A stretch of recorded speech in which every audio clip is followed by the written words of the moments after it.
ഒരു പാനീയം എന്ന നിലയ്ക്ക് ഞാൻ ഇന്ന് വളരെ അസ്വസ്ഥതനാണ്. എനിക്ക് കുറേ കാര്യങ്ങൾ പറയാനുണ്ട്.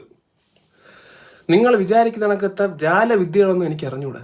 കൈ കിട്ടിയ സാധനങ്ങളൊക്കെ എടുത്ത് വലിച്ചു വാരി തിന്നിട്ട് ഗ്രീൻ ടീ കുടിച്ചാൽ 6 പാക്ക് വരുമെന്നാണ് ചില സഹോദരന്മാരുടെ വിചാരം. അത് എന്തൊരു വിചാരം? അത് അങ്ങനെയൊക്കെ വിചാരിക്കുക. അത് എന്തിൻ്റെ അടിസ്ഥാനത്തിൽ അങ്ങനെ വിചാരിക്കുന്നത് നിങ്ങൾ? ഒരു തേയിലയ്ക്ക് ചെയ്യാൻ പറ്റുന്ന കാര്യങ്ങൾക്ക് ഒരു പരിമിതിയുണ്ട്. തേയില എന്നല്ല, ഏതൊരു ഇലയ്ക്കും അതിൻ്റെതായ പരിമിതിയുണ്ട്. വാഴ ഇല കൊണ്ട് ആറ്റം ബോംബ് പൊതിയുമോ നിങ്ങൾ? ഇല്ല. അതുപോലെ തന്നെ തേയിലയിൽ നിന്നും അധികമൊന്നും പ്രതീക്ഷിക്കരുത്. മനസ്സിലായില്ലേ? ഒരു ബക്കറ്റ് പോത്ത് ബിരിയാണി തിന്നും, എന്നിട്ട് ഒരു ഗ്ലാസ് ഗ്രീൻ ടീ കുടിച്ചിട്ട് എല്ലാം ശരിയായെന്ന് പറഞ്ഞിങ്ങനെ ഇരിക്കും.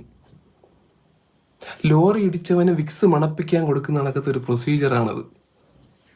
മനസ്സിലായില്ലേ? നിങ്ങൾ പെപ്സി തന്നെ കുടിച്ചാൽ മതി. ഇങ്ങനത്തെ തീറ്റി തിന്നുന്നവർ പെപ്സി തന്നെ കുടിക്കുന്നതാണ് അതിൻ്റെ ഒരു ന്യായം. വെറുതെ നമുക്ക് പേരുദോഷം കേൾപ്പിക്കല്ലേ സഹോദരങ്ങളെ. നമ്മളില്ല ഇതിനൊന്നും. നമ്മളില്ല ഇതിന്.